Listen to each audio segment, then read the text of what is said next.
Hey everybody, welcome back to Treasures Galore. Hey, I want to do a quick video about something that I've caught in the thrill of the chase and too far to walk that I have not seen mentioned very much in the YouTube community or the forums. And I might be wrong about that, but I have never personally seen them. And just a little heads up also is if you don't put much merit in the books, then I do not think this video is for you. If you're a poem purist, you might as well turn it off or not even pay attention to my channel because I go off the books more than anything. And like I said before, I use the poem absolutely wholeheartedly, but I use the books to determine the clues in the poem. And the last thing I wanted to mention, and I've debated about doing this video because I don't want to give too much away, right? I don't want to give everything that I've studied in the past, not like I know much, but I've dedicated my life pretty much to studying these books, and I'm sure a lot have. But I've caught a few things, and I think these things are what you have to use to dodge the rabbit holes and the thrill of the chase. Because, like you said, if it was easy, everybody could do it, right? So, if you have your books, Too Far to Walk and The Thrill of the Chase, I want you to go to let's start with Too Far to Walk. Go to page 71, and it's the chapter Pretend Cannibals. So I'm going to read the last part, or I should say the last paragraph of this, and then go back to the thrill of the chase. Okay, so it says, Benny was concerned about the morale, so there was always something going on at the officers' club. At a dress-up party, Peggy decided that we should go as cannibals. I didn't like that idea much, but my wife insisted. We won the blue ribbon for best costume. I guess something is stupid, only if it doesn't work. Our prize was a magnum of expensive champagne. My friend Red Scarf volunteered to pull the cork for us as everyone huddled around with empty glasses. When I got the big bottle back, about 5 minutes later, it was empty. Now, before I go on, I'm going to ask anybody, and of course, I'm sure I can't get feedback on this video because it's not live, but does that ring a bell to anybody? I've read Too Far to Walk probably 4 or 5 times, and on the 6th time I read it, it finally caught up in my brain. And you might be asking, what possibly could get caught up in your brain in that chapter? Well, I'm going to tell you what got caught up in my brain. And let me go to the page. So I want you to turn to your Thrill of the Chase book and go to the chapter My War for Me, page 96. And then I'm going to read it to you. So on page 96, in the second to last paragraph, or the third to last paragraph, then one day in 1969, as I was looking through my flight log, my eyes fixed on an entry that had only a brief explanation. But I knew. I remembered every detail of that flight and why I had marked it like that. The flight had been many years before, 13 to be exact.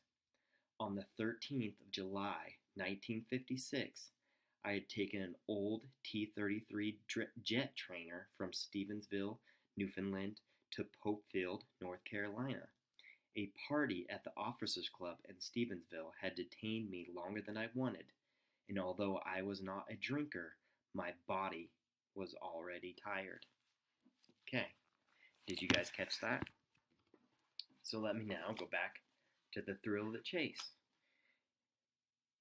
So in this one, they're at the Officers Club. So the same place as in the thrill of the chase, he was at an Officers Club.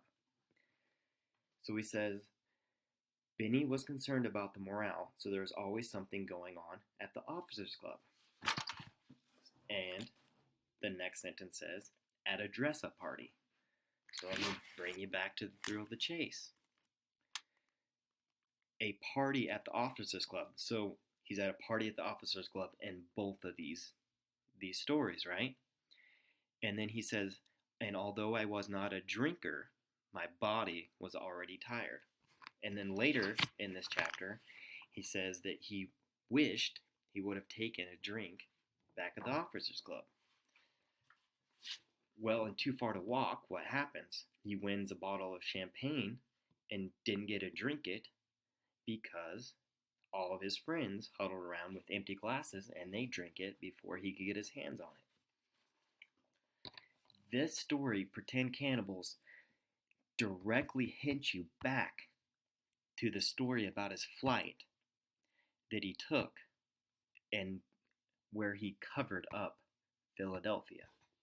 It directly hints you back to that. And I think there are so many in that book, Too Far to Walk and Once Upon a While, that do that directs you back to the actual hints that you need to pay attention to. And that's not all I'm going to talk about right now. So, it directly hints you back to this story. Well, what happens in this story, right? So, at about midnight, remember how in my previous video, I told you that I think you need to go at night.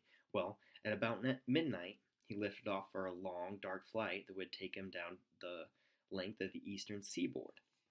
So then let me read on page 97 the paragraph. After a long climb to level off and cruise, I felt myself trying to go to sleep. Flying the plane at that altitude was difficult enough without that kind of problem. I remember the air was quiet, even over the large populated areas. No one was around. No one was on the radio. No one to talk to. The impersonal lights were there, but I was all alone. So in this story, he's tired. I've done it, tired. He was alone, as I have gone alone in there. Okay, so now let's keep going, and this is where I might lose a little people, but that's all right. So he says, let me turn to the end of page 97. I'm going to read. In order to stay awake, I started playing stupid games, like moving my helmet from left to right, then back, and lightly tapping the canopy on both sides. That helped, but it was distracting, and I didn't want to break anything. Finally, I started moving my left hand in and out, looking at my glove as if I had not seen it before. Then, and for no reason at all, I closed my fist, stuck my thumb out, and moved it close to my face, an inch away from my left eye. My God, I completely covered up Philadelphia. I had covered up millions of people with my thumb. The thought occurred to me that I was getting hypoxic, so I removed my glove, grabbed my flashlight, and looked at my fingernails. They looked normal. If I was lacking oxygen, they would have been purple. The blinker was still winking at me. Okay, so two things in what I just read. He covered up millions of people. Now, doesn't that kind of sound interesting? Because he hid a treasure chest worth millions of dollars, and he's saying he covered up millions of people, and he covered up millions of dollars of treasure. And then the next thing I want to bring up too is that he removed his glove and grabbed his flashlight. Well, when Forrest tells you to go get the treasure, he tells you to bring a flashlight and a sandwich. So then I'm going to continue reading. Well, I suddenly wished I had taken a drink back at the Officers Club. The upside was I didn't have trouble staying awake after that. The downside was that I covered up a few million people with my thumb, and it took me to another dimension into my mind, a place I would not visit again until the grave marker ended my life. Years later, I would meld these thoughts into one, the sum of which would change my life. I'm coming to that. Now, people think that the sum of those two events is, him realizing that each one is just as important as the other, and he brings up Shakespeare. But I do not believe that. I believe the event, or the sum of which would change his life, is hiding the treasure chest. And I believe that the stone grave marker is directly tied into the thrill of the chase and him hiding the treasure chest. Now, I could be completely wrong on that, but I got something else for you also. So, and this might be a little stretch, but please let me know what you think. So back to my previous videos of Forrest hiding the treasure chest in a controversial spot. So, I am going to read, it is in the last paragraph on page 98 of My War for Me. Later I laughed at myself and certainly wasn't going to tell anyone about the Philadelphia caper. Okay, so the Philadelphia caper. So, a caper means an illegal or questionable act. Okay, so him taking this jet trainer and doing that probably was a questionable act, right? But in this story, he says that he was tired. And what did he do when he was tired? A caper. The Philadelphia caper. That's what he did when he was tired. And I kind of want to bring this up in my previous video on what actually I think is it. I think it is a caper. Now, there's another reason why I believe that. So let's go to the obvious chapter. The Totem Cafe caper.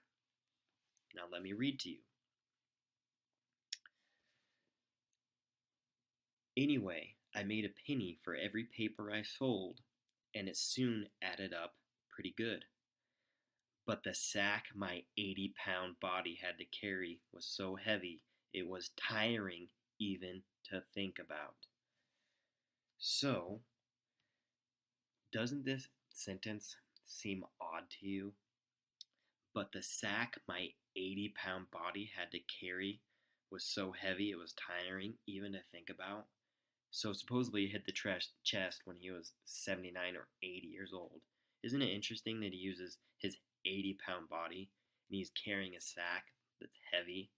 Kind of sounds like he's referring to, well, hiding the treasure chest. And then he goes on to say that it was tiring even to think about. Now, in my research, these are the only 2 times that he mentions being tired. The Philadelphia caper and the Totem Cafe caper. So what do I really think it is? I think it is an illegal or questionable act. And that's where I'm going to stop. And I really, really want feedback from this video. I really did not want to do it, but I got a few emails and I kind of wanted to get out on how I use the books to dodge the rabbit holes. And that's why I think Too Far to Walk and Once Upon a While are extremely important. I think it would be really, really hard to just use the thrill of the chase and decipher which clues to use and which not to use. And I think he gives almost every single answer to every single clue in the thrill of the chase. And I believe Too Far to Walk and Once Upon a While help you decipher what those clues are. That's just my opinion, like I said, but this is the route that I've been going, and I found so much in these books, it's mind-blowing. And I really do think I'm onto something, but we all feel that way, I'm sure. So, anyways, but please leave me some feedback on this, and I'm going to drop my email in the comment box below. Email me and tell me what you think, and if anyone's found stuff in the books, I would love to shoot back some ideas because I've found a lot. I mean, this is just one of the most basic ones that I've found that I believe. So if you like this video, leave a comment or shoot me an email or something. So, alright, well that's the end of this video, guys. The next video I have, I'm debating on whether I should post it or not, but it's going to be even better than this. So, alright, I'll talk to you guys later.